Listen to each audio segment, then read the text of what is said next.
Bienvenidos a la lectura orante con las Sagradas Escrituras. En este viernes 23 de agosto, la iglesia en algunos lugares conmemora a Santa Rosa de Lima. En otros lugares lo hacen el 30 de agosto, según una fecha antigua. Desde el Concilio Vaticano II se ha dado un reordenamiento en algunas fechas y Santa Rosa, pues el 23 de agosto es más cercana a la fecha que murió en un 24 de agosto porque ha muerto en la celebración del día de San Bartolomé. En este contexto, entonces, la iglesia hoy nos presenta al evangelista Mateo en el capítulo 19, versículos del 3 al 12. Escuchemos. Y se le acercaron unos fariseos que para ponerle a prueba le dijeron: ¿puede uno repudiar a su mujer por un motivo cualquiera? Él le respondió: ¿no han leído que el Creador desde el comienzo los hizo varón y hembra, y que dijo: por eso dejará el hombre a su padre y a su madre, y se unirá a su mujer, y los dos serán una sola carne? De manera que ya no son dos, sino una sola carne. Pues bien, lo que Dios unió no lo separe el hombre. Le dijeron: pues ¿por qué Moisés prescribió dar acta de divorcio y repudiarla? Les dijo: Moisés, teniendo en cuenta la dureza de su corazón, se les permitió repudiar a sus mujeres, pero al principio no fue así. Ahora bien, les digo que quien repudia a su mujer no por fornicación y se case con otra, comete adulterio. Le dijeron sus discípulos: si tal es la condición del hombre respecto de su mujer, no trae en cuenta casarse. Pero él les dijo: no todos entienden este lenguaje, sino aquellos a quienes se les ha concedido. Porque hay eunucos que nacieron así del seno materno, y hay eunucos que fueron hechos tales por los hombres, y hay eunucos que se hicieron tales a sí mismos por el reino de los cielos. Quien pueda entender, que entienda. Palabra del Señor. Gloria a ti, Señor Jesús. Pidamos en este viernes que miramos la cruz y miramos a una santa apasionada por la cruz, como lo ha sido Santa Rosa de Lima, patrona de América, de Perú, lógicamente, y de las Filipinas. Una mujer que ha visto a Jesús y a Jesús crucificado. Y lo ha seguido de tal manera que ha ofrecido penitencias, mortificaciones y un estilo de vida mirando al amor que le produce Cristo crucificado.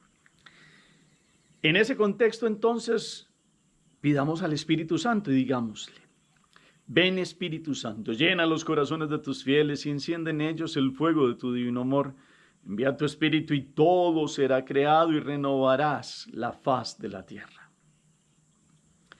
Ven, renueva tu presencia en nosotros, que hoy al mirar la cruz, nuestro corazón arda en deseos de estar al pie de ti, Señor crucificado, de ofrecer nuestras luchas cotidianas en un encuentro contigo, de poder amarte de tal forma como lo ha hecho Santa Rosa de Lima, que podamos anhelar la pureza del alma, la belleza del alma en gracia, y podamos vivir tu gloria y tu amor con la fuerza de esta unión que nos has dado a través de la salvación, de dar la vida por nosotros. Amén.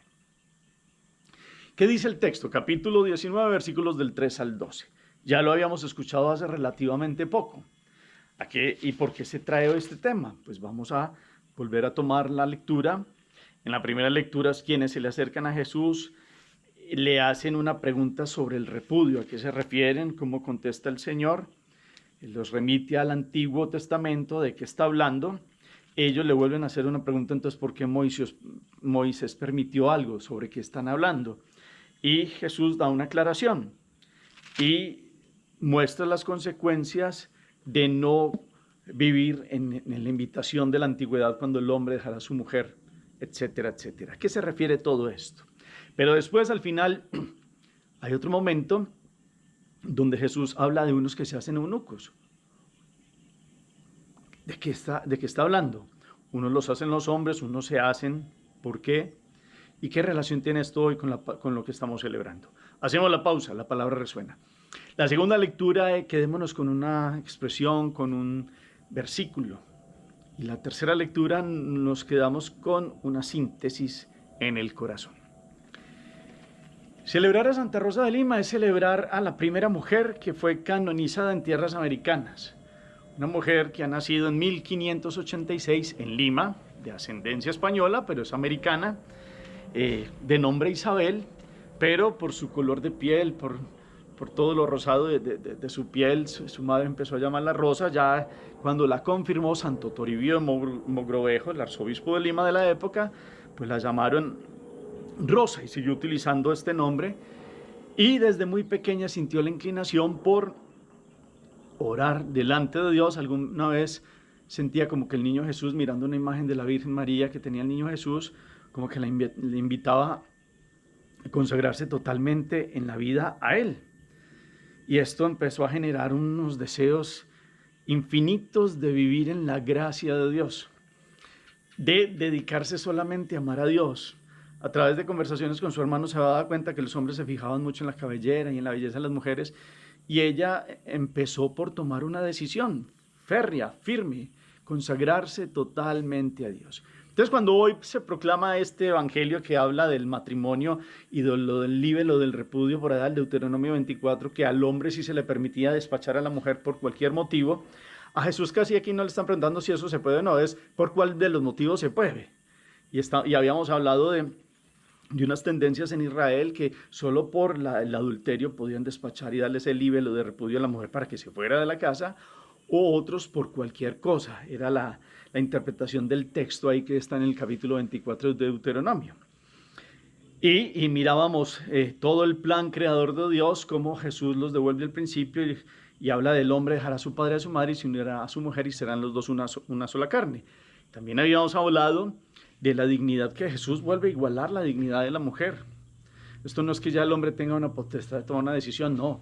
Se unen los dos con la bendición de Dios para hacer una sola carne, un solo proyecto de vida. Después eso le parece muy difícil a los apóstoles y Jesús les habló de que no todos pueden con esto. Entienden ese lenguaje, sino a quienes se les ha concedido. Y después empieza a hablar de los que no se van a casar, que es otra vocación. Hay unos que no pueden encontrar matrimonio porque pues no tienen la capacidad, nacieron así del seno materno, para poderse reproducir o por otras enfermedades más fuertes o más, digamos así, con más impedimento. Otros porque los hombres los hicieron así en otra época, que se castraban a los hombres, inclusive en otras culturas, a las mujeres, de cierta manera había ciertos ritos. Y no es que Dios aprobara eso, sino que ese era el mundo de los hombres. Pero Jesús aquí pone un detalle y es, hay unos que se hacen tales, es decir, no se casan, no tienen hijos, por el reino de los cielos. Quien pueda entender, que entienda. En este punto nos detenemos hoy, porque aparece esta proclamación para mirar que en la historia de la iglesia hay muchos hombres y mujeres que se han sentido tan fascinados, tan apasionados, tan llamados en su corazón a seguir a Dios, que no es que miren mal otras vocaciones, las respetan, las han respetado, pero han tomado la vocación firme de consagrarse totalmente a Dios. Y eso es un don de Dios. Eso lo puede hacer quien entiende el reino. Eso lo puede hacer una mujer como Santa Rosa de Lima, que criada en un ambiente creyente, desde muy joven va tomando esta decisión, a pesar de que un joven importante de la ciudad de Lima de la época se ha fijado en ella y ella ha tenido como que decir claro que no está interesada en matrimonios. Seguramente era una idea muy llamativa que su hija, un joven prestante, se fijara en la hija de estos padres que querían que su hija se casara, pero después pues ella va tomando la resolución y en algún momento piensa de irse de monja agustina y no puede, por muchas circunstancias no puede ir allá, y se va dando cuenta que su vocación va más bien por la orden de las terciarias dominicas, como lo había hecho Santa Catalina de Siena. Entonces empieza mucho de la vida de Santa Catalina de Siena a orar en la vida de Santa Rosa de Lima, y ella toma la decisión de, estando en su casa, llevar un estilo de vida religiosa para trabajar ayudando a su familia, porque su padre tenía un negocio, había hecho una inversión en una mina y después quedó en bancarrota, quedó sin recursos y tuvo que ayudar a su casa. Entonces trabajaba en el huerto de su casa y también trabajaba cosiendo por la noche, y fuera de eso con un montón de oraciones, penitencias, ayunos y un estilo de vida de consagración total a Dios desde el primer momento de su juventud que ha tomado esta decisión. Al principio era muy raro para ellos como este estilo, esta decisión tan radical. Salía a visitar enfermos, salía a la Eucaristía, seguramente a las reuniones de las terciarias dominicas, pero también en su casa llevaba la vida de santidad. Y eso fue un momento de oración, de entrega y de contemplar la cruz. Y este contemplar la cruz es verdaderamente un camino de gracia. Empezó a seguramente hacer unos ofrecimientos que hoy en día pues dirá la gente que eso es imposible, pero es su corazón para vivir en el estado del alma en gracia la llenaba de tanta alegría que era capaz de hacer cosas que para nosotros hoy pues es difícil. Ponerse una cinta con que tenía punzones para que eso asemejara a la corona de espinas de Jesús, y un montón de privaciones que fueron haciendo que la alegría de ella fuera sentir un don de cultivar su alma, la hermosura de su alma en la vida de la gracia. Eso es una profundidad muy grande, teologal, de una mujer que entendió que lo más grande que puede tener cualquier ser humano es su alma. Y su alma bella y libre de pecado, es un concepto que ella maneja. Y ella estuvo dispuesta a hacer tales configuraciones con Cristo crucificado para que su alma se viera libre de pecado. Y recibió toda una fuerza de Dios para ir contra los malos comentarios, contra los chismes, contra seguramente las burlas que hicieron al principio del estilo de vida de ella. Pero después la gente empezó a verla como una santa y ya empezaron a llamarla así. Los 3 años de su vida finales, con muchos dolores, va a vivir a la casa de una mujer y de unas personas que la querían mucho, y allí inclusive se les ha revelado que ella va a morir un 24 de agosto, un día de San Bartolomé, y allí se va preparando. En el 1617 muere después de haber dado un ejemplo de santidad, y dicen que el entierro de ella pues fue tan importante en Lima que ha dejado una huella y un llamado de vida a la santidad de aquella población de la Lima del año 1617. Por eso esta mujer hoy se ha hecho eunuco en el sentido de se ha consagrado totalmente a Cristo, virginalmente hablando. Desde el mismo comienzo de la iglesia hubo mujeres y hombres que se fascinaron tanto por Jesús que empezaron a entregar la vida por él. Inclusive se dice que las hijas de Felipe, el apóstol Felipe, se habla que esta hija de Jairo que resucitó también quiso consagrarse totalmente a él, y como también tuvieron el ejemplo de la Santísima Virgen María, veían la alegría de la vida de ella y de la consagración, y muchas empezaron a sentir en su corazón una total consagración a Dios, renunciando a muchas cosas que pueden ser muy llamativas en el mundo, pero que para ellas pues son otra cosa. Solo Dios viene a ocupar el primer lugar de quien toma una decisión como el estilo de vida de Santa Rosa de Lima. Por eso hacerse eunuco por el reino de los cielos, o inclusive hasta hombres y mujeres que son casados, llegan un momento de sus vidas que hacen unas renuncias o hacen un llamado también para seguir a Cristo. Lo han hecho muchos que en algún momento han quedado viudos, o otros que casados tienen otro estilo de vida, pues tienen la vida marital que es básica y es una bendición, pero van tomando resoluciones. ¿Cuánto no más una mujer como estas que viene a entregarse totalmente a Dios, porque es tan apasionante en el buen sentido de la belleza del alma en la vida puesta en la gracia de Dios, que ella ha hecho unos escritos muy bellos? Ahorita los tomamos como oración.